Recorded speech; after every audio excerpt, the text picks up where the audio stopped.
안녕하세요, 핑플릭스입니다. 마이클 샌델의 정의란 무엇인가 라는 책에서 나오는 내용인데요. 배가 난파해서 4명의 선원이 바다를 표류하게 됐어요. 결국 며칠 만에 음식이 떨어져서 이제 굶어 죽게 된 거죠. 이렇게 살기 위해서 이제 중요한 문제에 봉착하는데요. 이렇게 그냥 4명 다 굶어 죽을 것인지, 아니면 한 명을 죽이고 그 시신을 먹으면서 구조될 때까지 버틸 것인지. 결국 이들은 가장 어린 선원인 파커를 죽이고요. 그 피와 고기를 먹으면서 또 며칠을 버티다가 구조가 돼요. 구조된 그들은 이렇게 증언했다고 해요. 그 피해자 파커는 탈수 증세가 있어서 어차피 죽기 직전이었다. 그리고 유일하게 그는 가족이 없었다. 그리고 또 3명 중에 1명은 이제 이 살인에 반대했다고 하는데요. 결국 살기 위해서 시기는 같이 했다고 해요. 그래서 이들 가해자 3명이 과연 유죄일까요? 참 어려운 문제죠. 4명 다 죽는 것보다야 그래도 3명이라도 사는 게 나은 거 아닌가 싶기도 하고요. 근데 또 그게 가장 어린 선원인 그 파커가 희생돼야 됐는지도 의문이고, 만약에 내가 그 피해자였다면은 끔찍하죠.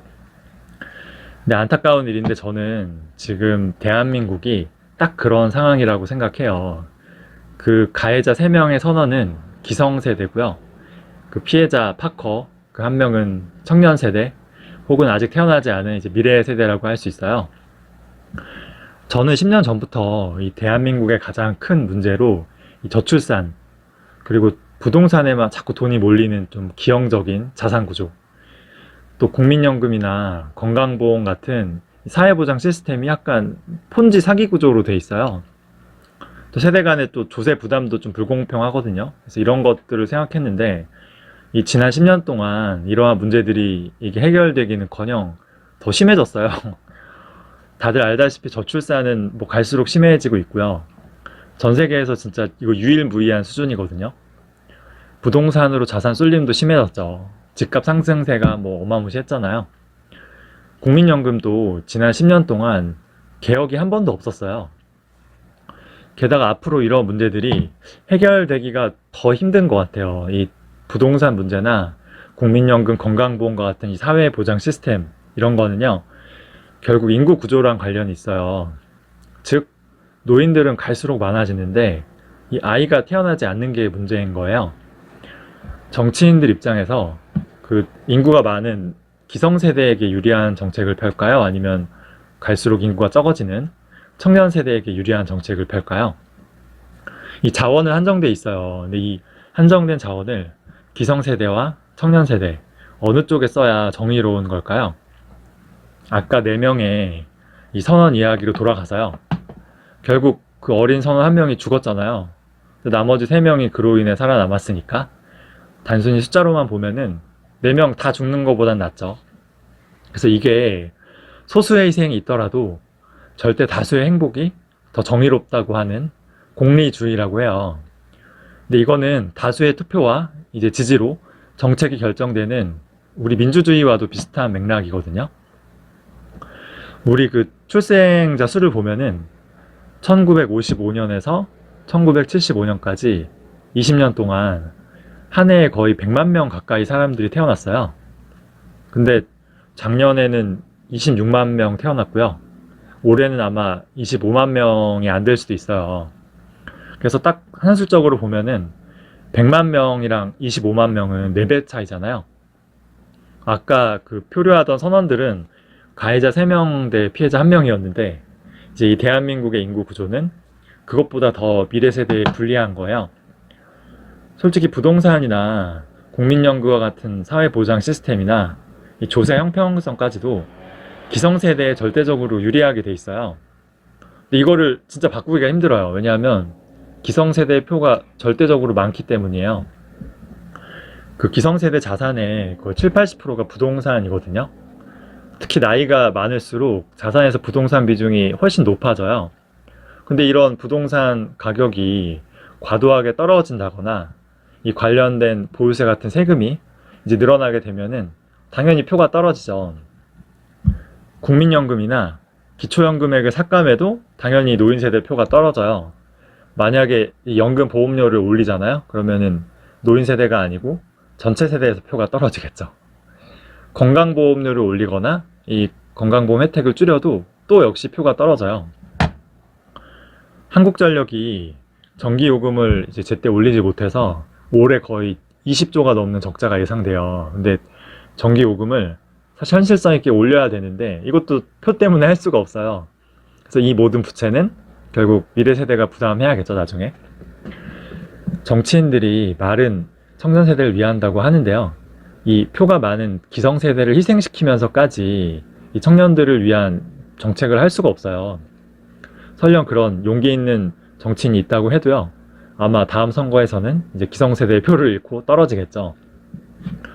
그래서 지난 10년 동안 부동산에 대한 구조조정을 하지 못했던 것도요. 그리고 국민연금 개혁을 하지 못했던 것도 그러면서 이제 노인들의 기초연금은 막 10만원, 20만원씩 계속 올리잖아요. 이게 다 기성세대의 표를 의식할 수밖에 없기 때문이에요. 물론 뭐 꼭 정치인만 문제는 아니고요. 기성세대들도 문제는 있죠. 저도 어쩌면 기성세대라고 할 수 있어요. 다들 이제 진짜 저출산이 문제라고 진짜 이거 빨리 해결돼야 된다고 말은 해요. 근데 그렇다고 하지만 정말 이런 거 해결을 위해서 내가 받고 있는 국민연금이나 기초연금액을 줄인다거나 내가 내야 되는 세금을 올린다거나 내 집값이 떨어져야 되면요. 이거를 용인할 수 있는 사람은 또 없어요. 왜 대학교 근처에 기숙사나 임대주택을 지으려고 하면요. 이 주변 집주인들이 막 반대하거든요. 이게 대표적인 예죠. 이 거시적인 뭐 대한민국의 미래나 이 청년들보다는 당장 내 생계와 내 밥그릇이 우선인 거예요. 그 바다에 표류하던 그 선원 4명은 지금 우리랑 상황이 똑같아요. 그 선원 3명이 일단 자기들부터 살아남기 위해서 가장 힘없고 약한 그 선원 그 파커를 잔인하게 죽였듯이 기성세대들도요. 다들 먹고 살기 힘들어요. 이게 어쩔 수 없이 미래세대 희생을 모른 채 할 수밖에 없는 거예요. 정치인들도 다 알죠. 근데 일단 선거에서 이겨야 되니까 어쩔 수 없이 미래세대 희생을 모른 채 할 수밖에 없죠. 어차피 이로 인한 문제는 수십 년 뒤에 벌어지잖아요. 책임질 필요도 없죠. 이게 다들 각자의 이익을 위해서 움직이고 있는데 이게 꼭 잘못이라고 할 수도 없어요. 이게 사회 전체로 보면은 기성세대가 진짜 이기적이고 좀 나쁜 어떤 존재 같잖아요. 근데 개개인으로 또 보면은 그냥 나랑 내 가족의 이 좀 생활과 안전을 지키려는 정말 합리적이고 좀 인간적인 선택을 했을 뿐이거든요. 우리 뭐 다 부처나 이 성인군자가 아니잖아요. 그래서 그 살인과 이 식인을 했던 선원 3명 중에 1명은 무죄를 받았고요. 나머지 2명도 유죄를 받긴 했는데 6개월 안에 다 풀려났어요. 공리주의에 의하면은 절대 다수가 행복하면 그게 정의라고 하잖아요. 그러면은 절대 다수인 기성세대를 위해서 이 청년세대의 희생을 요구하는 이 지금의 방향이 과연 정의라고 할 수 있을까요? 부동산에만 쏠린 이런 기형적인 자산 구조도요. 국민연금을 비롯한 이 사회보장 시스템의 개혁도요. 이 불합리한 세대 간의 조세 형평성도 이게 이제는 해결되기가 쉽지 않아요. 사실 너무 늦은 것 같아요. 그래서 매해 100만 명씩 태어났던 20년 동안 그 1차, 2차 베이비붐 세대라고 하는데요. 그 마지막 세대인 75년생이 한 15년 후부터 은퇴하기 시작할 거예요. 그래서 그때부터 이제 고령 인구 부양에 대한 이 청년 세대의 부담이 본격적으로 좀 가중될 텐데요. 마침 그때는 이 IMF 때문에 본격적으로 저출산이 시작되었던 이 2000년생 이후 청년들이 결혼하고 아이를 낳을 시점이거든요. 이게 딱 겹쳐요. 근데 2000년생 이 부모 인구 자체가 적다 보니까 당연히 그때 가서는 신생아가 더 줄어들겠죠. 아마 출생아가 10만 명 아래로 줄어들 수도 있어요. 제가 이 영상을 이제 만든 거는 뭐 꼭 이 정치인들이나 기성세대를 뭐 비난하기 위해 쓴 건 아니고요. 그렇다고 뭐 이 암울한 대한민국의 미래를 막기 위해서 뭐 우리 모두 이렇게 해야 된다는 것도 아니에요. 안타깝지만 이 사회가 바뀌긴 쉽지 않을 것 같아요. 그래서 결국 남은 거는 이제 각자 도생이죠. 각자 알아서 잘 준비하고 대비하는 수밖에 없는 것 같아요. 그래도 저는 아직 준비할 시간이 남았다고 보거든요. 그 다행히 지금 청년 세대나 이제 미래 세대는요. 그 죽음을 피할 수 없었던 그 불쌍한 선원 이 파커와는 달리 피할 수 있는 길이 있어요. 뭐냐면은 나중에 꼭 대한민국에서 살 필요는 없잖아요. 기회가 많은 다른 나라로 가면 돼요. 애플, 구글, 마이크로소프트, 아마존 같은 이제 글로벌 기업들 대부분이 이 미국 회사이긴 하지만 조세회 피처를 이용해서요, 세금을 줄이고 있거든요. 이렇게 기업들처럼요, 각 개인들도 이 높은 소득세와 재산세를 피해서 세금이 싼 신흥국이나 아니면 뭐 살기 좋은 다른 국가로 이주해서 살면 되는 거예요.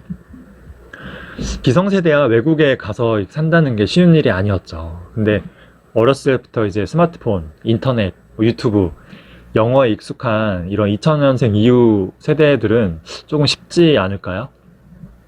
근데 이제 청년들이나 미래 세대 입장에서는 한국을 떠나서 진짜 넓은 세상에서 기회를 찾는 게 맞는 것 같긴 한데요. 이게 기성세대 입장에서는 좀 씁쓸한 일이기도 해요. 왜냐하면 똑똑하고 우수한 청년일수록 이 한국을 떠나기가 쉽기 때문이에요. 지금 기성세대의 이제 부와 복지 이런 혜택들을 다 떠받치려면은 그 밑에 있는 세대가 세금을 많이 부담해야 돼요, 미래에. 근데 똑똑한 청년들이 다 떠나면요, 누가 남아서 이런 걸 부담하겠어요?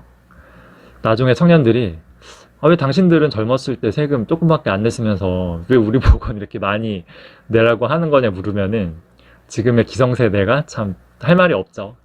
뭐 그냥 닥치고 내라고 해야 할까요? 얼마 전에 이제 30대 초반에 대기업 다니는 이제 개발자 동생이랑 술을 마시는데, 그 동생이 자기를 비롯해서 이제 회사 동기들이 다 같은 생각을 한대요.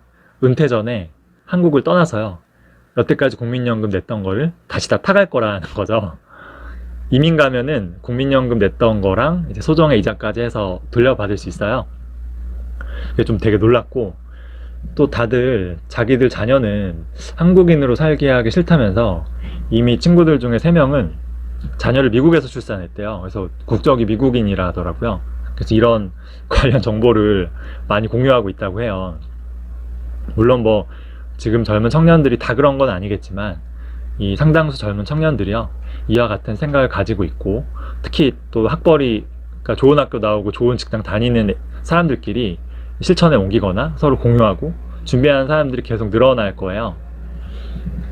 그 2050년까지 젊은 인구가 감소하는 게 이제 한국이 마이너스 30%로 세계 1위예요. 근데 이게 2019년 자료라 지금 분석하면 아마 더 많이 떨어지지 않을까 싶기도 해요.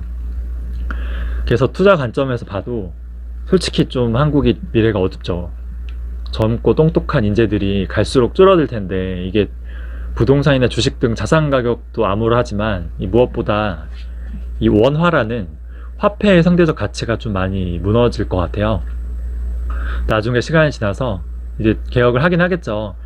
노인 세대 부양이 도저히 힘들어지면은 이제 이런 노인들의 복지 혜택을 줄이고요, 또 소득세와 재산세 등의 세금도 올리기 시작할 텐데요. 근데 이것도 한계가 있다고 봐요. 왜냐하면 표가 떨어지는데 이걸 막 무작정 올릴 수는 없거든요. 그래서 결국은 일본처럼 정부가 부채를 발행해서요, 이 돈을 막 찍어낼 것 같아요. 결국 또 후세대에게 문제를 떠넘기는 거죠. 근데 일본의 엔화는 워낙 안전자산 성격이 강하고, 또 정부가 발행한 채권을 거의 다 그 내국인들이 들고 있어요. 그래서 엔화 가격이 과도하게 폭락하는 일은 없었거든요. 근데 이제 한국의 원화는 잘 버텨낼 수 있을지 좀 의문이에요. 물론 뭐 지금 최근에 원화 가치 폭락이 앞으로 수십 년간 계속될 거라는 건 아니고요. 이건 뭐 다시 회복되겠죠. 근데 한 10에서 15년 후부터 장기적으로 보면은 원화 가치에 대해서는 좀 굉장히 좀 회의적이에요. 그래서 해외 자산 투자는 필수겠죠. 세상은 이게 바뀌지 않아요. 진정 청년들을 위한 정책은 제가 볼 때 앞으로도 나오기가 쉽지 않을 것 같아요. 기성세대들 표 때문에. 그래서 좀 미안한 얘기지만 좀 기대하면 안 될 것 같아요. 그래도 방법은 있죠. 영원히 한국에서 살 생각은 좀 버려야 될 것 같아요. 세상이 넓잖아요. 살 곳도 뭐 일할 곳도 투자할 곳도 넓은 거죠. 저 또한 뭐 미래의 상황이 이렇게 안 좋아지면은 이민을 좀 염두에 두고 있거든요. 그래서 이민 갈 때는 여태껏 냈던 이 국민연금 보험료를 이자까지 쳐서 돌려준다는 것도 기억해야 돼요. 투자도 제발 이 원화 자산에서 좀 벗어나야 돼요. 원화 부동산, 원화 국내 주식, 또 원화로 은행 예적금. 대부분 사람들은 거의 자산의 그냥 100%가 원화거든요. 근데 말했지만 장기적으로 원화 자산의 미래가 진짜 어두워요. 국가도 사회도 정치인들도 청년들을 지켜주지 못하죠. 결국 이 청년들 스스로 준비하는 수밖에 없어요. 그래서 아무런 준비도 대비도 하지 못하면 나중에 그 불쌍한 선원 파커처럼 이제 기성세대에게 희생당할 수 있거든요. 이 정의란 무엇인가? 저는 일단 살아남는 게 정의라고 봐요. 그래서 청년분들이나 앞으로의 이 미래 세대의 분들이 잘 살아남아서 이 자신들만의 좀 풍요롭고 행복한 인생을 좀 항유하기를 전 진심으로 기원합니다. 준비한 내용 여기까지고요. 좀 생뚱맞은 내용이긴 했지만 최근에 제가 청년들과 상담하고 또 제 어린 친구들하고 얘기하면서 좀 느낀 점이 많아서 좀 한번 영상 만들어 봤어요. 그래서 의견 있으시거나 궁금하신 점은 댓글로 편하게 남겨주세요. 감사합니다.